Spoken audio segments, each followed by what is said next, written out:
wasn't really his choice to trick. It was his mother's. Right. You always listen to your mother, right? Yeah, right. That's true, but he was an adult already. He sort of acquiesced to it, and he did it. And it's bizarre that Jacob, who's known to be the person of truth, has to go and to live his life this way. I mean, I'll ask the question the other way. Let's say he listened to his mother, but why didn't even Hashem arrange it? That, let's say it's even the right thing. Why did Hashem arrange it that his whole foray into the world of becoming, the great man of truth is all around deceit?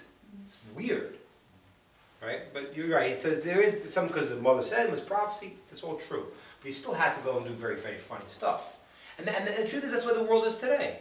I mean, you go listen to the news, and people will, they'll say, Israel is doing this and doing that. The whole world's upside down. The truth, people hide the truth all the time. So they say the people that are the ones who are being attacked are the aggressors. So Jacob is always viewing the world as the trickster, even though he's the man of truth. But the world sees it. He tricked you. He stole the blessing. Why did it come out that way? Okay. Well, any other thoughts or comments before we're going to put this? All these, and I will answer all the questions now. Yes. Didn't they know that this kid was growing up rotten? Yeah. And didn't they do anything about it? It's a good question. It's a good question. The way that the Talmud says it is that as they're growing up, they said, "Oh, this is just kid stuff, he likes catching animals, we like biting rabbits' heads off, It's just kind of kid stuff, A little rape in there? Yeah, okay. Yeah, shooting BB guns at passing by cars. It's kid stuff, Like, you never throw a snowball at a car and down. Come on, you grew up in New York. Ice balls. Ice balls. See? Don was throwing ice balls. With a rock in the middle. Yeah, no, you don't need a rock. You just walk in. So that's what they thought. They thought it's kid stuff. And then when he got older, they said, no, this is really real. This is what he's about. He's really not a good guy. That's what happened. They thought it was like sort of just kids play. He's just a kid. Okay. All right. Let's try to understand this thing. There are different approaches in the world of how you could live your life. Okay? There's a verse that says, "Sur me'rav aseh tov," move away from bad and go towards good. And in reality, there's different approaches in life. There are some people that like to move away from something bad. They'll desist from something not good, right? And some people like to go towards good. Okay? And even when you're trying to, even in marketing, Don, we want to sell something. So you have to say to certain people, don't miss out on this sale. Because they don't want to miss out. And there are those who have to say, it's your opportunity of a lifetime to get this sale. Right? Different mindsets. Some people move away from bad. They want to move away from things that are negative. And some people move towards the positive. And that really is two different approaches. Really, in terms of Torah, represents there are negative commandments and positive commandments. Negative commandments means stay away from something bad, and positive means go towards something good. But even in people's approaches in life, there are certain people, when there's something negative, they want to go and remove the negative. And there are certain people that the way they will fight darkness is, instead of trying to fight the darkness, removing the evil, is to light a candle and do good. Okay? Two different approaches. Let me explain a little deeper. In the Garden of Eden, there were two trees in the middle. What are the two trees in the middle? Life. The tree of life and the tree of knowledge of good and evil. That's the same thing. There's two different approaches. The tree of life means that you're hooked into the positive life. Okay? You're hooked in with that spiritual world. Okay? If you eat in the tree of life, they will live forever. It means that we're just tuned in to what is holy and powerful. The tree of knowledge of good and evil, which is where we are today, once Adam and Eve ate that. So what that means is that now you have a world that's all mixed up. Good and evil are mixed up together, and you have to fight that. You got to go and deal with some bad things, and you have to go and remove those bad things. And you're involved in a world that's messy. So one scenario is the tree of life is you're secluded. You are in your own world, your own tree of life. You're sitting cloistered in your ivory tower and doing your spiritual things that are very, very powerful in the world.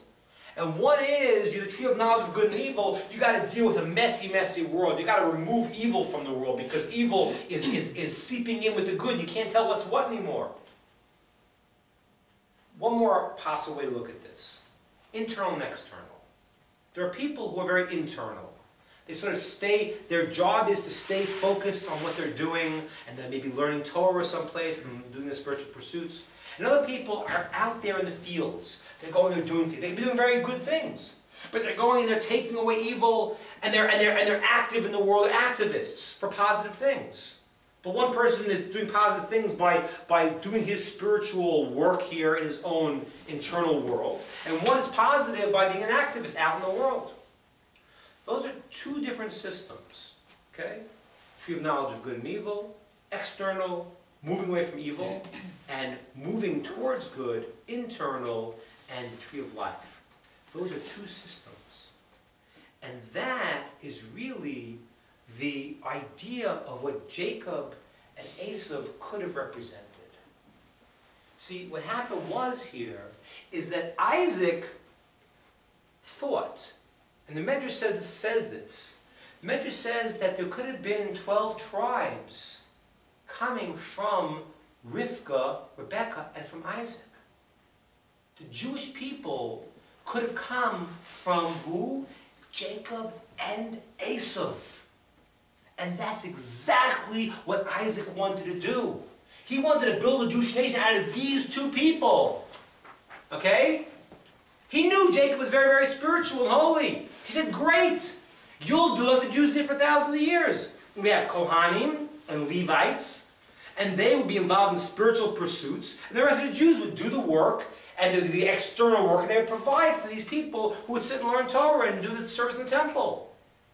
That was the relationship that Isaac was trying to create for Esav and for Jacob.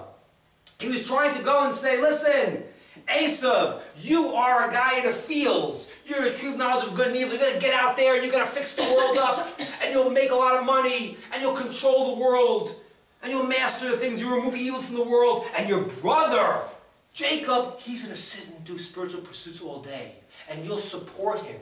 And you'll feed him, just like the Jews were feeding the Levites and the Kohanim. You'll do that, and together you'll be the great Jewish nation. That was Isaac's rationale. And that's why he wanted to keep Esav in. And now if you understand that, you understand that there's two reasons why Isaac wanted to give the blessings to Esav. He knew who he was.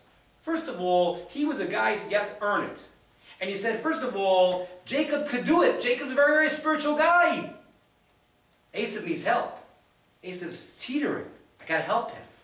But not only that, Esav's job is the physical world. The blessings I need to give him are the physical blessings of the world. That's not for Jacob. Jacob's sitting and learning all day. Esav is the one who needs the help because he's teetering a little bit. He's not that spiritual being that Jacob is, but he's also the one who has to control the physical world. I got to give him the blessings. Oh, question one answered. Why Esav the blessings? That's his job. Not your job. Why did he not save for Jacob?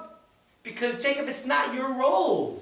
It's not your job. Your job is to go and not be involved in the physical world. You'll sit and learn Torah cloistered away, modest spiritual pursuits, and you don't need the physical world. I'm not making you a slave. You got to bow down to Esav. What it means is, though, that Esav will be in charge of the world, and he will happily provide you with your portion. But that was wrong.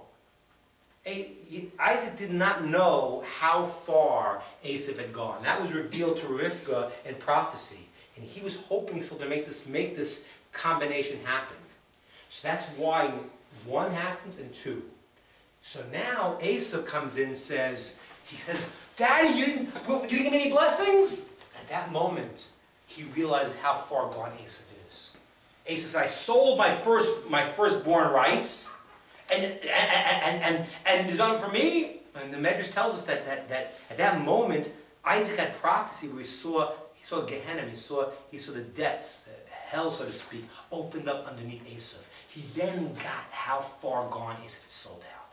That's when he says, your brother stole the blessing, Gam Baruch Yeh, and he will be blessed. The blessing is his.